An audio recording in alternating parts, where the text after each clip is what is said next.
Saudara sebangsa setanah air dimanapun Anda berada, saya Luhut Binsar Panjaitan ingin memberikan testimoni saya mengenai pemilihan presiden sekarang ini.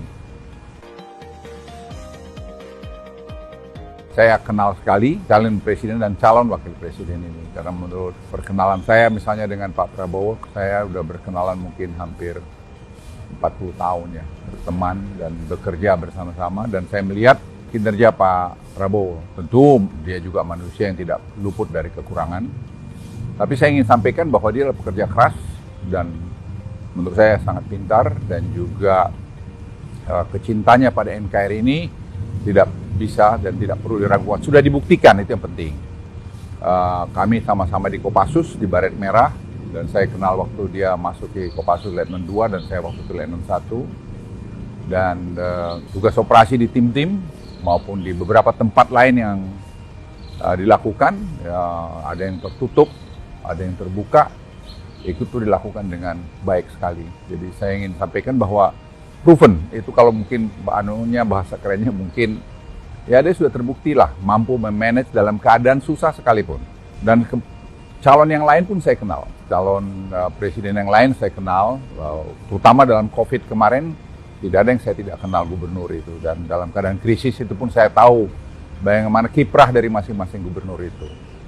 Dan calon wakil presiden pun saya kenal saudara Gibran dari sejak muda, dan bagaimana keteguhan hatinya. Maka saya tidak setuju waktu sampaikan anak ingusan, karena orang tidak berhitung. Sama dengan Pak Jokowi waktu menjadi wali kota untuk jadi gubernur DKI. Orang memandang sebelah mata. Kita belajar anak-anak muda Indonesia jangan pernah memandang sebelah mata orang lain.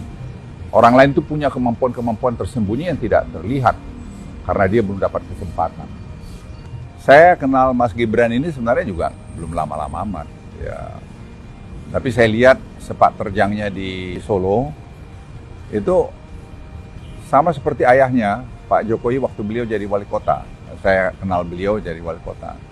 Tidak ada orang yang pernah menduga Pak Jokowi akan sehebat ini.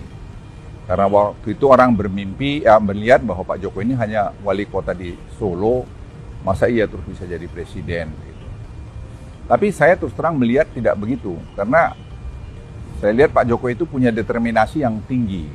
Kemudian saya lihat Pak Gibran itu juga menata Solo itu juga luar biasa. Saya pergi beberapa kali ke Solo, dan saya lihat dia mengikuti jejaknya Pak Jokowi.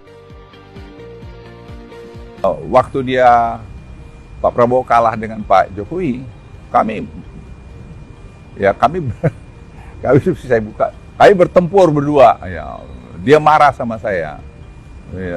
Tapi saya bilang, wah faktanya ya ini, kita mau apa gitu. Disitulah saya lihat kebesaran jiwanya dia. Dia bilang, ya udah bang, kalau gitu. Dia hormati keputusan itu. Walaupun tentu dalam periode tertentu, beliau galau juga yang saya masuk akal saya. Tapi kemudian dia mau bergabung lagi dengan Pak Jokowi. Dan kebesaran jiwa Pak Jokowi juga mau mengambil dia. Di mana kita cari pemimpin seperti begini gitu loh. Saya ingin menyampaikan pada Anda sekalian, kita akan memilih presiden tanggal 14 Februari ini.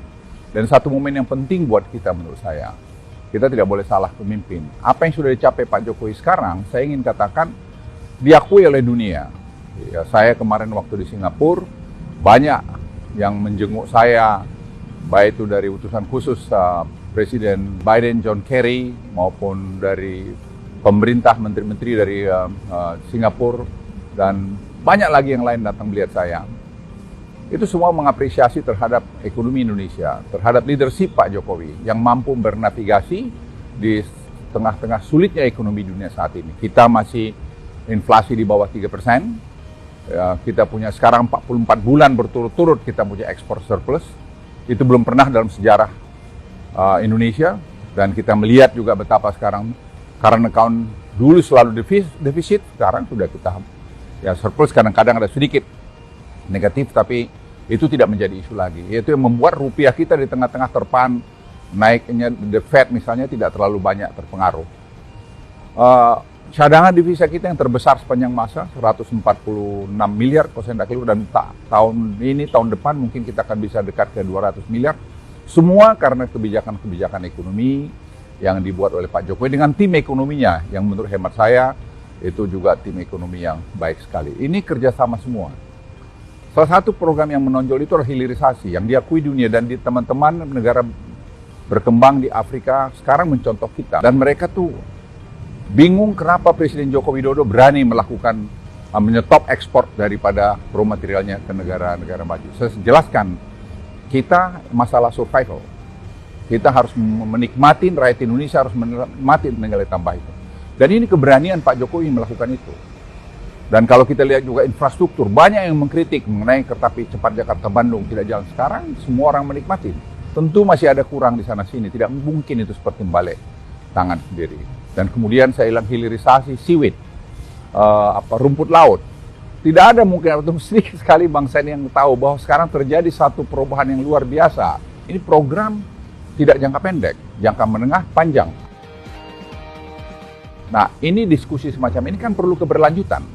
Tidak mungkin selesai zamannya Pak Jokowi dan tidak mungkin juga selesai semua pada zaman presiden akan datang.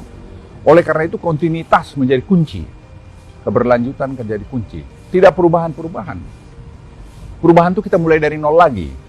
Mulai dari nol lagi itu saya mengalami 10 tahun sebagai pembantu presiden, sebagai kepala staf presiden dan sebagai menteri berbagai jabatan. Tidak gampang. Yang ngomong-ngomong itu yang hanya omong-omong aja. Coba dilakukan. Saudara-saudara sekalian, diskusi ini yang saya bawa saya tawarkan beberapa kepada calon presiden itu dan wakil presiden itu. Tapi yang merespons sangat positif dan langsung juga dengan langkah-langkah dia adalah Pak Prabowo. Berapa kali saya menyampaikan ke beliau, kami ada begini, beliau datang. Beliau datang ke kami dan beliau mengirim timnya ke kami dan berbicara dengan tim kami dan beliau sangat setuju dan ini harus dilakukan. Dia bilang sama saya, Bang, ini harus dilakukan, harus diteruskan. Karena ini program yang sangat baik sekali.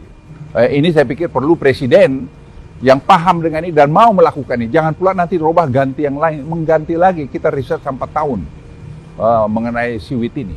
Atau lebih malah mungkin. Dan sekarang kalau mau dibongkar lagi, kapan kita mau maju? Ingat, bonus demografi kita itu hanya berjalan sampai 2030. Setiap tahun kita lengah, setiap tahun kita kehilangan momentum. Sehingga kita tidak bisa keluar nanti dari middle income trap, dan kita tidak bisa nanti jadi negara high income country, dan tidak bisa juga nanti kita $10.000 per kapita trajectory yang kami lihat untuk sampai 2030. Jadi ini dari saya sampaikan. Jadi saya sampaikan simpulan saya, saudara-saudara sekalian sebangsa tanah air. Kita pilih orang yang tepat menjadi Presiden Republik Indonesia. Tanggal 14 yang tepat. Saya pribadi memilih Pak Prabowo, alasan yang sangat sederhana, berkelanjutan. Dan dia punya spirit NKRI yang bagus dan dia membuktikan keberhasilan dia yang lalu. Itu tidak dapat diungkiri. Itu dari saya, pesan dari saya sekali lagi Luhut Binsar Panjaitan, pilih Prabowo karena menurut saya dia pilihan terbaik untuk presiden pada saat ini. Dan itu akan membawa kemajuan ke Indonesia dan membawa keberlanjutan Indonesia.